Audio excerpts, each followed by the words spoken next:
morning, everybody. Here's Dolphins at Daybreak, Chapter 3. Mini-sub. You've really done it now, Annie, said Jack. Sorry, but look out the window, Annie said. Look! Forget it, we have to figure this out. Jack stared at the computer. He saw a row of pictures at the top of the screen. What did you do? He asked. I just pressed the on button, said Annie. The screen lit up and I pressed the starfish. That must be the command to go under the water, said Jack. Yeah, then the map came on, said Annie. Okay, the map shows the reef, said Jack. Look, there's the mini-sub on the map. It's moving away from the reef. It's like a video game, said Annie. I bet I know what to do. Annie pressed the key with an arrow pointing right. The mini-sub on the screen moved right. The real mini-sub turned to the right also. Great, said Jack with relief. You press the arrows to steer the mini-sub, so now we can go back.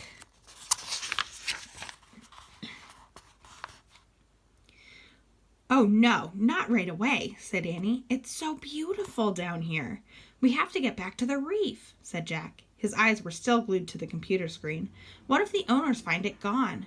Look out the window, said Annie, just for one teeny second. Jack sighed. He pushed his glasses into place and looked up. Oh, man, he said softly. Outside the glass was a strange world of bright, moving color. It looked like another planet.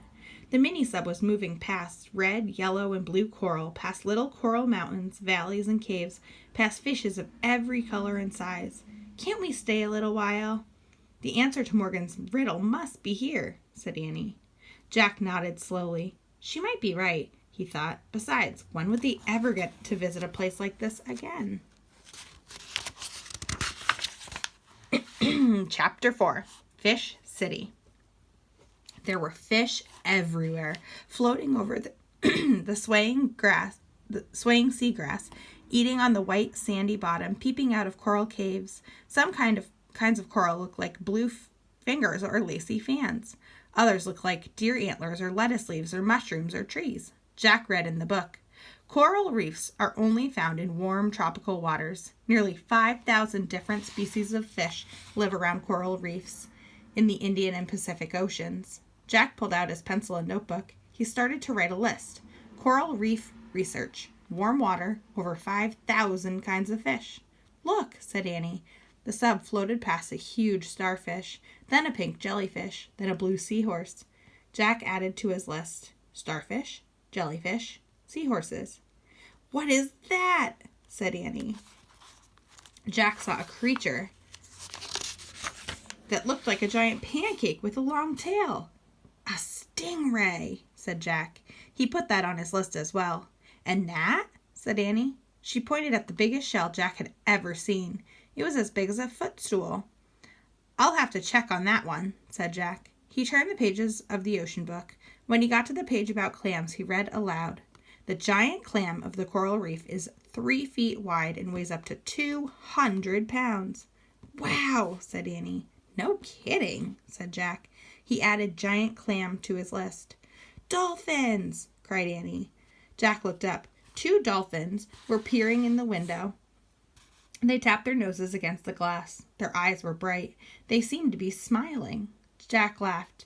It's like we're in a fish tank and they're looking at us, he said. Their names are Suki and Sam, said Annie. Sister and brother. You're nuts, said Jack. Here's a kiss for you, Suki, Annie said. She pressed her lips to the glass as if she were kissing the dolphin's nose. Oh, brother, said Jack. But the dolphin opened her mouth and tossed her head. She seemed to be laughing. Hey, I know the answer to the riddle. Dolphins, said Annie. They're gray and plain, but they have great beauty inside. You forgot the rough as a rock part, said Jack. Dolphin skin looks smooth and slippery. Oh, right, said Annie. The dolphins flipped their tails. They swam off into the light blue water. Wait, don't go, called Annie. Suki! But the dolphins were gone. It's time for us to go too, said Jack. He was afraid someone might be looking for the mini-sub. But we haven't solved the riddle, said Annie. Jack studied the bright underwater world. I don't see the answer, he said. There's nothing plain out here at all. Then maybe the answer's in the mini-sub, said Annie. They looked around the tiny space. "I'll check the computer," said Jack. He studied the row of pictures at the top of the screen. He pressed the book picture. The words "ship's log" flashed onto the screen.